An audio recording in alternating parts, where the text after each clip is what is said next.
vous avez la grande chance d'être la classe jurée pour le Morbihan pour le 16e prix Goncourt des lycéens.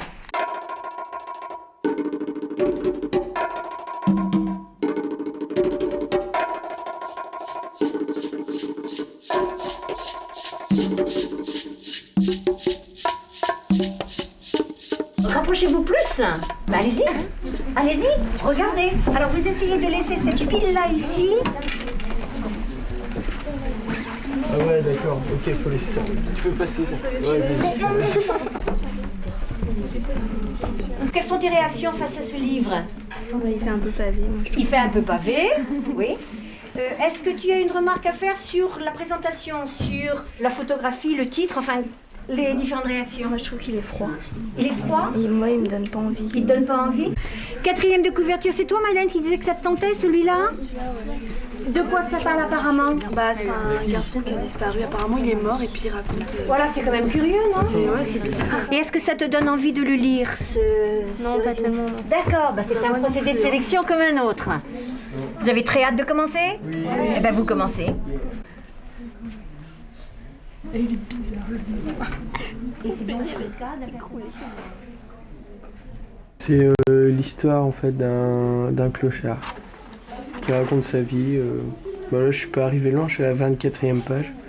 Et là, il est allé pour la première fois à la messe. C'est bien. Moi, j'aime bien.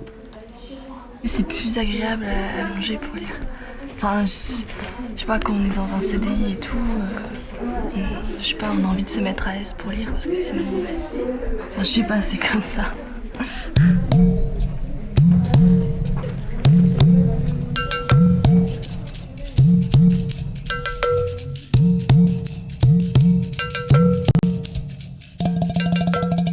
Drôle de surprise de rentrée pour ses premières L, option Histoire de l'art du lycée public de Pontivy.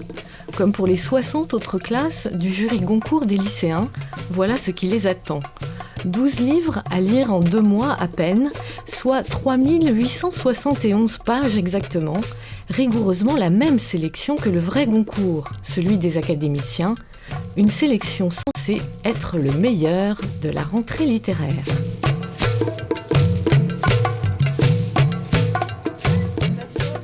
Objectif de l'opération, décerner à la mi-novembre le Goncourt des lycéens à l'un de ses livres.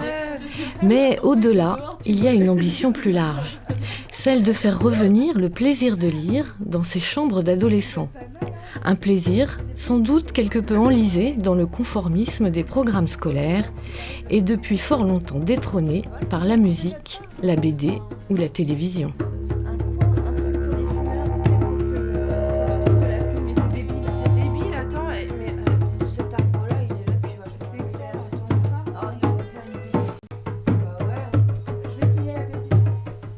Je suis à la 24e page. C'est tout. Bah, j'ai lu qu'un peu hier soir, mais comme j'étais... Il y en a shootée, 300 ce soir? Je sais pas. Comme ça. Ouais, 300 et quelques. J'ai dû relire 4-5 fois le début du livre pour comprendre quoi. Parce que le début du livre, comparé que... Bah, je viens juste de commencer Bec BD, hein, mais j'ai pas eu du mal à me rentrer dedans, quoi. Je veux dire, on lit les premières lignes, c'est bon, on est déjà dedans, quoi. Alors que là, les premières lignes du livre... Moi, j'ai pas l'habitude de lire autant, quoi. Je lis quand j'ai envie de lire. Là, je me force à lire, donc je trouve qu'on apprécie moins quand même.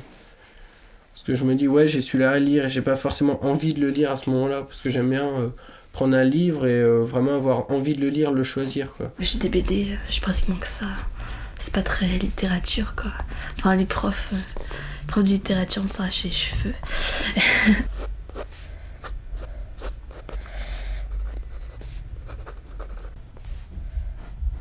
J'aime bien aller au cinéma. J'aime bien les vieux films américains en noir et blanc. Mais bon, il y en a pas beaucoup qui aiment. Alors je bassine tout le temps les autres avec mes films en noir et blanc. Même les comédies musicales, mais c'est génial. Chante aussi la pluie, Fred Astaire, là, et tout. Oh, c'est génial.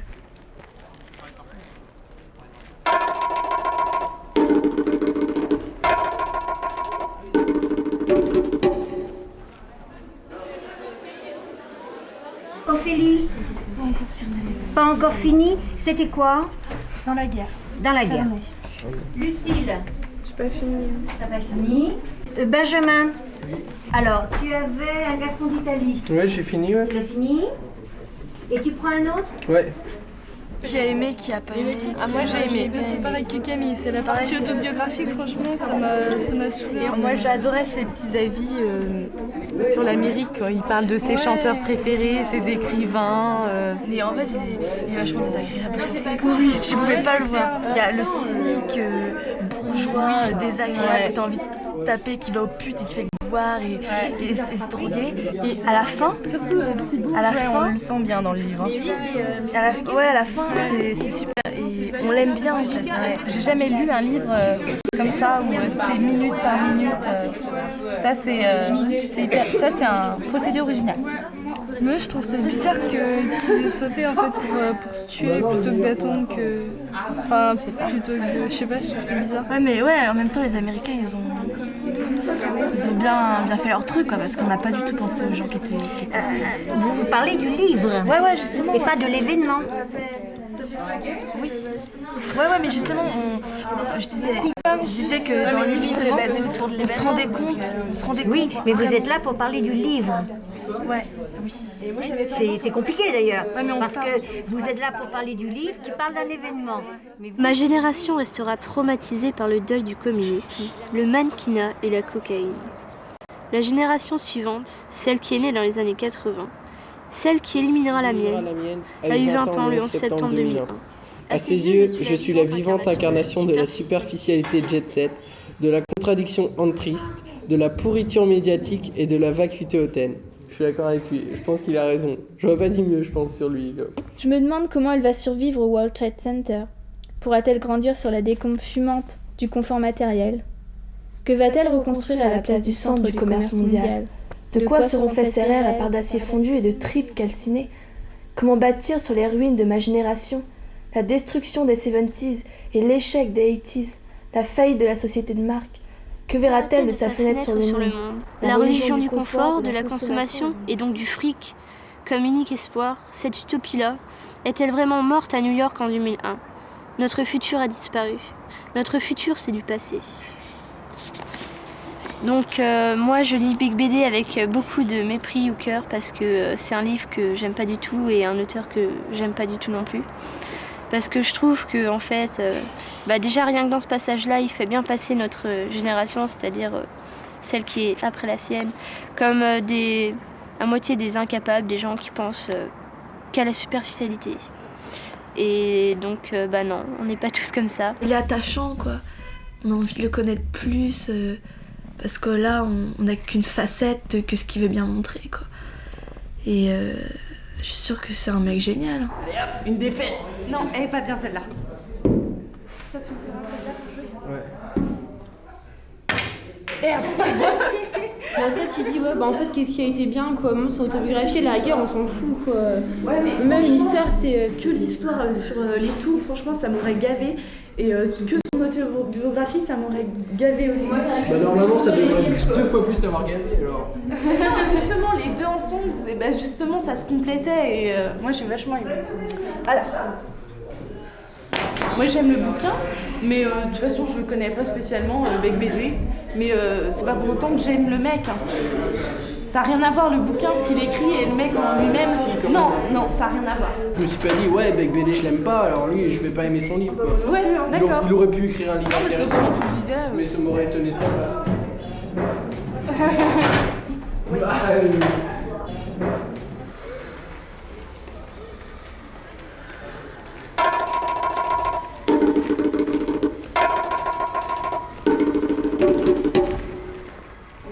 J'en veux un bien, parce que là... T'en veux un bien, tu l'as lu celui-là? Oui, parce que là, j'ai lu celui-là et... Oui. J'ai lu 31 du mois d'août. Est-ce que tu as lu Clandestin? Non, mais j'aime pas Yetta Bécassis, alors... Qu'est-ce que tu as lu Mon père. D'accord. Je sais pas, là. Qu'est-ce que je pourrais te conseiller? De toute manière, le problème, c'est qu'il va falloir les lire. Ouais, je sais, mais Bah oui. je vais tenter. Tu vas essayer Véronique ? Ouais. Tu l'as lu, Maïwen ? Non, je l'ai pas lu que j'ai Farago, moi. C'est bien ça. Bon, bah, le garçon d'Italie, je peux le prendre. Ah oui, bon alors là. Après, j'en ai marre parce que là, je suis à saturation, je lis plus. T'as saturation. Voilà. Ok, bon. Non, mais c'est vrai. T'en as marre de lire, quoi. Ouais, c'est vrai. Bon, en fait, il y en a qui m'intéressent pas trop, en fait, donc faut que je les lise, mais non, celui-là, franchement, il est Vous bien. pourriez organiser un vote déjà, hein. Un garçon d'Italie. Le garçon d'Italie, là, mais je trouve génial, quoi. Je suis carrément dedans, je suis trop bien. Moi, j'ai lu tous les bons livres, il me reste plus que les mauvais livres. C'est une sensation fraîche et agréable, ce délitement. Il y a du plaisir à devenir de la bouillie. J'ignorais que c'était ainsi, être mort. J'imaginais bêtement que c'était une chose dure, que tous les que tous les cadavres étaient raides. Et j'apprends que c'est une chose molle, spongieuse. Vrai, je ne regrette pas. Une chance, l'eau n'est pas trop froide. Comme un lac de l'été qui vient de s'achever. Elle n'est pas propre, bien sûr, et parfois capricieuse. Mais elle procure une sensation douce contre la peau. Comme une caresse. Le reflux me berce un peu. Dans mon oreille droite, j'entends un léger clapotis. Je voudrais que ça ne finisse pas, ce bercement. Donc moi j'ai pensé que Un garçon d'Italie c'était un livre vraiment formidable parce qu'il est très original. Le fait que, je sais pas, ça soit un mort qui parle. Il se laisse aller, il laisse les gens s'occuper de lui, il laisse les gens le porter, le mettre en terre, il se laisse aller quoi. Et un moment de break en fait, il a un regard sur sa vie. Et moi je comprends tout à fait le cadavre. Et autrement, je trouve qu'aborder le thème de l'homosexualité dans un livre, surtout moi je pensais pas tomber sur un thème comme ça. Et là ça m'a étonnée et j'ai été agréablement étonnée en fait. Mi-octobre, pendant que nos lycéens s'accrochent et sont à peine à mi-chemin de leur liste de lecture, leurs aînés, eux, les académiciens du Goncourt, ont mis les bouchées doubles. Histoire, sans doute, de mieux célébrer leur centenaire. Ils ont créé la surprise en décernant le fameux prix avec 15 jours d'avance. Ils brûlent ainsi la politesse au féminin et à d'autres prix littéraires. Il y a un heureux, tout de même, Jacques-Pierre Hamet, qui remporte le Goncourt du centenaire avec La maîtresse de Brecht.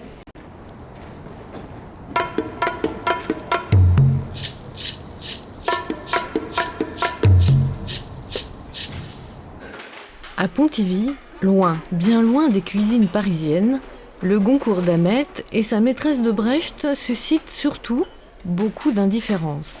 D'autres livres, par contre, reviennent avec insistance dans les conversations. C'est intéressant ce que tu dis. Pour moi, elle revient pas. Benjamin qui l'a lu, elle revient. Alors Benjamin, qu'est-ce que t'en dis?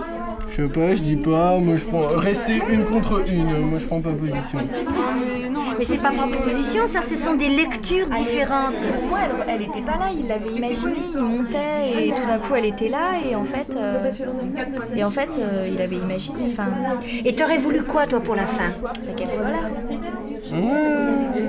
Bah oui, bah c'est bon que les filles qui ressemblent. C'est typiquement le genre de questions qu'il faudra poser, tu sais, quand on verra aux rencontres Goncourt, quand on verra Yann Appéry. Ah, parce qu'on va le voir. Bah s'il vient aux rencontres, vous le verrez. Ah, ce serait chouette. Et c'est typiquement le genre de questions qu'il faut lui poser. Est-ce qu'il revient ou pas? Est-ce que c'est pas un choix de l'auteur de nous faire décider peut-être de la... Devant nous, la brume descendait des collines en lent tourbillon. Le hibou ne ululait plus. Et le silence était complet. Soudain, une étoile filante a traversé le ciel. « Fais un vœu », a dit Fausto. Je n'ai pas hésité. Je souhaite avoir un destin, j'ai murmuré. Je souhaite vivre une histoire qui fasse de ma vie un destin. Ouais, il est nul votre passage, vous en lire un autre. Alors, quelle histoire, j'ai dit. Quelle injustice. Tu te trompes, a dit Fausto. Il n'y a pas d'injustice. L'injustice, c'est de croire que les choses pouvaient se passer autrement. Et sans doute qu'elles peuvent toujours se passer autrement. Quand tu es sur la route et que tu te rends quelque part, même si tu ne sais pas où tu vas, tu peux toujours prendre à gauche, tourner à droite, faire demi-tour. Tu peux t'arrêter pour pisser ou contempler le paysage. L'avenir est ouvert. Il se remet en question, il se dit « Ouais, qu'est-ce que je vais faire de ma vie machin, j'aimerais bien me marier avec Ophélia, je crois que c'est Ophélia. » Et donc, c'est un peu comme un ado. Il vit sa vie et il est libre. Il est libre et je crois que c'est la plus belle chose dans ce livre, c'est la liberté en fait.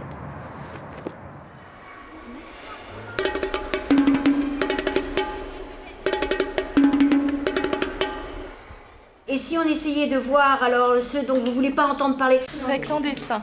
C'est Clandestin qui veut éliminer. J'ai trouvé ce livre très cucu. C'est très fleur bleue,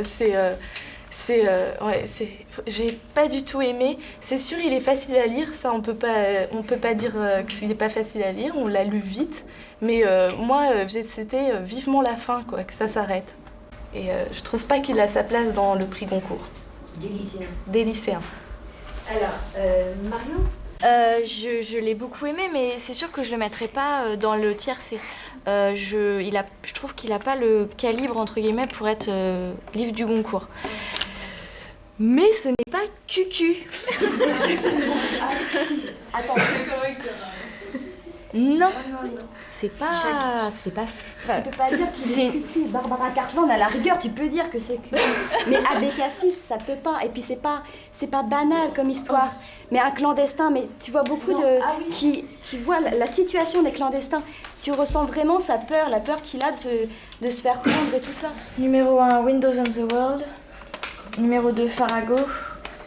Numéro 1, Un garçon d'Italie. Alors le tiercé, c'est donc le numéro 1, c'est sans conteste Farago. Et on a 2 ex-aequo, Besson et Claudel. Alors maintenant, il faut voir qui sera le délégué. Le délégué, c'est celui qui a lu 12 livres. Et c'est là qu'on commence à avoir un petit problème. Dans la mesure où vous êtes une classe où ce chiffre n'a pas été atteint, contrairement à ce qui se passe dans beaucoup d'autres classes. Madeleine. Bon, alors voilà le résultat du vote. Considérons-nous que Madeleine est notre déléguée. Les suffrages, la voix du peuple a parlé. Oui, si, tant pis, ce sera une épreuve, mais bon, je m'engage. Si c'est vous qui m'avez lu. Alors, ce serait bien quand même que tu avances dans la lecture. Il te reste quoi, Farago? Farago et le dernier mot d'un roi, mais je vais. Oh, le dernier mot d'un roi se lit très vite, et Farago aussi. Donc, je pense que tu peux remplir ton contrat et arriver en ayant lu les 12 livres sans problème vendredi.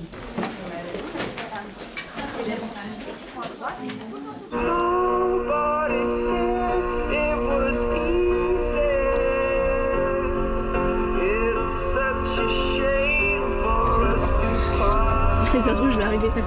Tu vas être tétanisé, tu vas pas bouger. Je vais regarder mes pieds. C'est quand même un petit peu impressionnant, hein. C'est ce qui fait aussi la valeur de ces rencontres. C'est que on est tous un petit peu impressionnés. Je veux dire, même les adultes. Hein.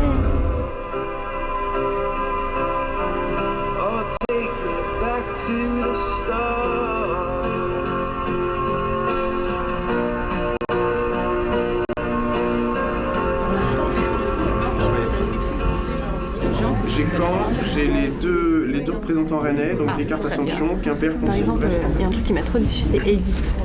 Vraiment, mais c'est un personnage roue de secours, quoi. On en parle au début et puis on la ressort vite fait à la fin et puis c'est tout, quoi. J'ai plus vu ça sous la forme d'une étude que sous la forme d'un roman. Ça m'a énervé, ça m'a. Je sais. J'ai trouvé ça cucu et. Ouais, il y en a dans la classe qui ont trouvé parfait, mais moi c'était prince charmant. Bah, même du mec carrément naïf. Non, mais ça peut être. Un peu à l'ouest. Ça va vraiment être magique, quoi. C'est vraiment l'histoire de la Belle au Bois dormant. Ouais, c'est ça, la belle histoire d'amour. J'ai préparé une sorte de petit chevalet très simple en papier que vous allez plier comme ça pour écrire votre prénom et votre nom et le placer devant nous. Comme ça, tout le monde va pouvoir. Vous pensez qu'on va pouvoir commencer les délibérations? Oui. Bon, cette fois-ci, on va être obligé de dire à la presse de nous laisser. C'est un huis clos, il est indispensable que les élèves puissent délibérer librement. Tout le monde est là, c'est super, ça dépend. On va fermer la porte.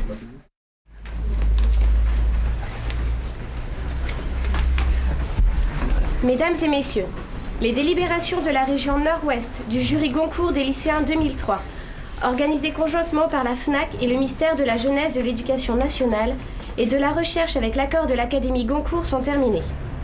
Voici présentés dans le désordre les 3 romans de la sélection auxquels il a accordé ses préférences. Donc Farago, d'Appéry, Un garçon d'Italie, de Besson, et Les âmes grises, de Claudel. Mesdames et messieurs, ce même jury a désigné 2 délégués pour le représenter lors des délibérations nationales qui auront lieu à Rennes le mercredi 12 novembre 2003. Ces 2 délégués sont Solène Maillard, du lycée de l'Assomption de Rennes, et Irvine Tardif, du lycée Jules Verne de Mondeville. Mesdames et messieurs, je vous remercie. Enfin, nous vous remercions.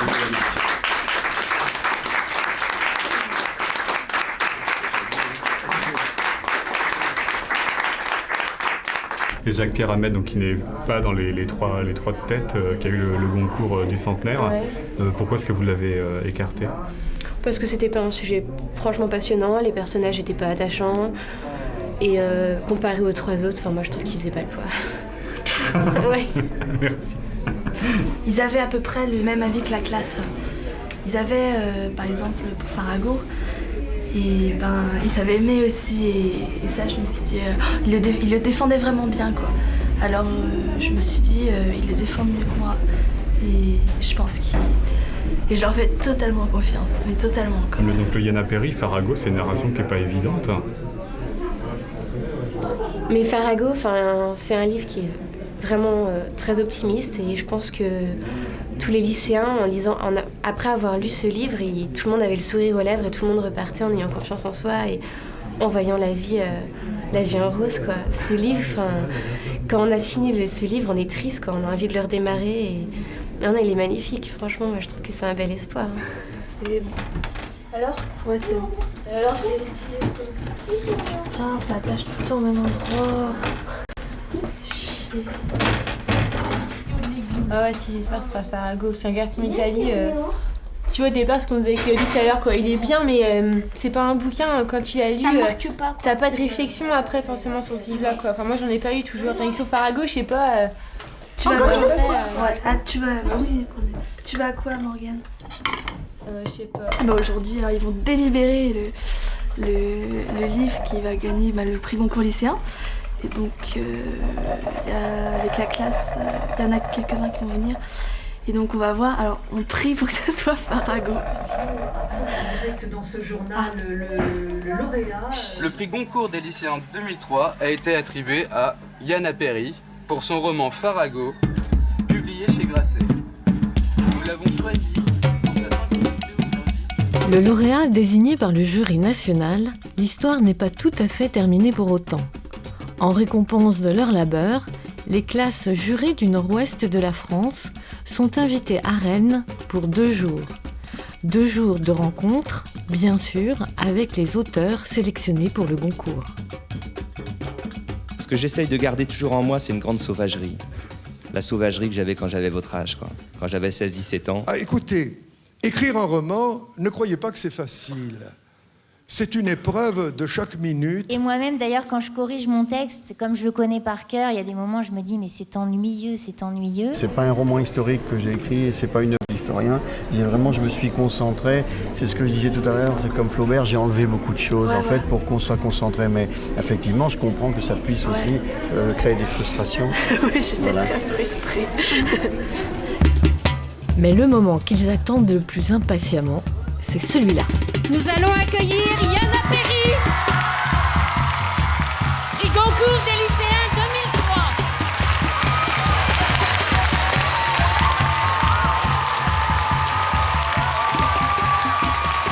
Merci.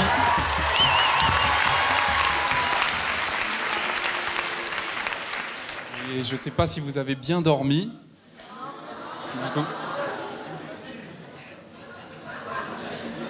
Mais en tout cas, bref, quel bonheur.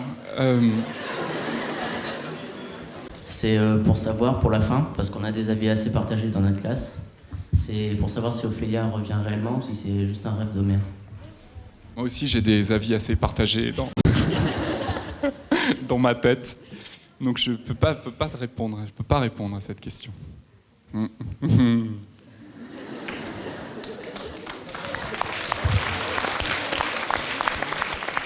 Cette ambiguïté, elle fait que le livre ne se referme pas. Et donc que ça va, en tout cas pour peu que tu fasses la rencontre de ce livre, parce que c'est, en tout cas dès qu'on fait la rencontre d'un livre, l'ambiguïté que cette œuvre comporte fait qu'un travail se prolonge bien après qu'on ait refermé la couverture. Très souvent, on tombe un peu mystérieusement sur le livre dont on a besoin au moment où, voilà, quand on est dans une transition, ou un moment de difficulté, ou un moment de grand bonheur, cette rencontre se fait là. C'était pour savoir si ce prix vous avait changé. C'est un peu tôt pour le dire. La manière dont ça va jouer dans mon existence ou dans l'écriture, c'est que c'est quelque chose que je comprendrai ou que je découvrirai avec le temps. Là, c'est beaucoup trop brûlant encore. Un grand merci à Yann Appéry.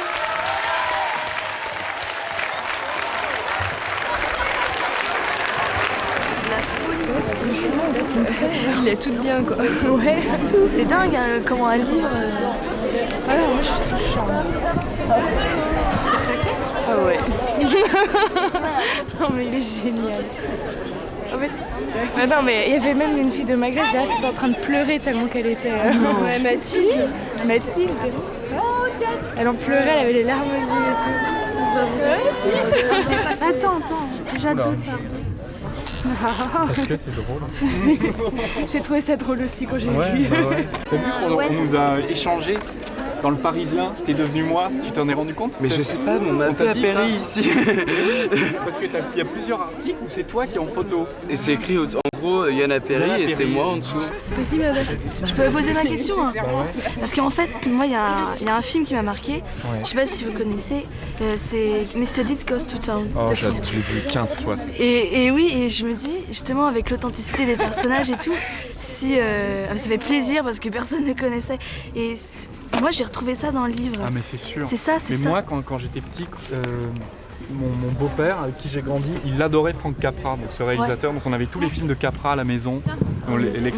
C'est l'extravagance de Mr. Deeds Goes to Town. Et je l'ai vu, mais il est génial. Il est super. Au revoir, alors, à la prochaine. Salut. Quand même. Bah oui. Salut. On y va. Alors, c'est pas... Il se trouve qu'ils ont entre 14 et 17 ou 18 ans, mais c'est presque secondaire. Pour moi, c'est plutôt le sentiment de rencontrer des êtres qui ont l'intégrité de cet âge-là, où on cherche son intégrité et on se cherche soi-même.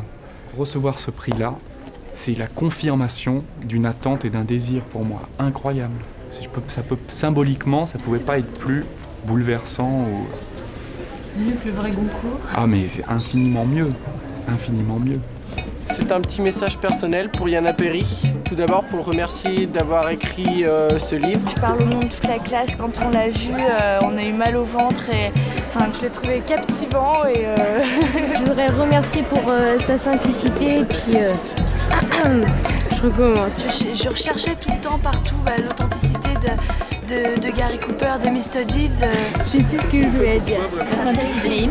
Ce livre, il a fait réfléchir quoi. Et j'aime bien qu'il y ait de la réflexion après un bouquin. Avec le livre, je me suis sentie moins seule et moins en décalage. Je me suis dit ça existe encore et c'est super. Voilà.